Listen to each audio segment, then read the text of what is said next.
اور وزیر مملکت زرداج گل کہتی ہیں کہ پاکستان تحریک انصاف کی طرف سے مولانا عبدالغفور حیدری کو ڈپٹی چیئرمین کی کوئی پیشکش نہیں کی گئی۔ بول نیوز کے پروگرام ایسے نہیں چلے گا میں بولی کے پرویز خٹک نے مذاق میں بات کی ہوگی۔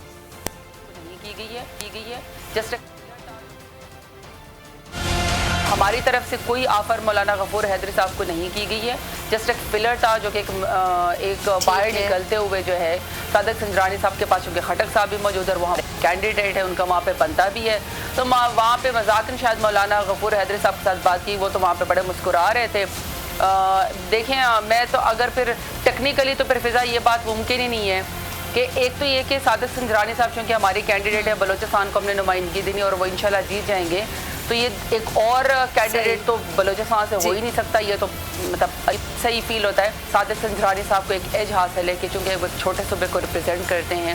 3 سال سے وہ آلریڈی ایک سینٹ کے چیئرمین رہے ہیں، وہ اپنی پوزیشن کو ریٹین کرنا چاہ رہے ہیں، پی ٹی آئی گورنمنٹ کی ان کو سپورٹ حاصل ہے، وہ ہمارے کینڈیڈیٹ ہیں، اور ان کا اپنا کانڈکٹ اور ان کا اپنا کردار عدم اعتماد کے بعد جو پچھلے دفعہ ان کے اوپر ایک اٹیک کیا گیا تھا، اس کے بعد بھی انہوں نے تمام اپوزیشن جماعتوں سے بڑا اچھا رکھا ہے۔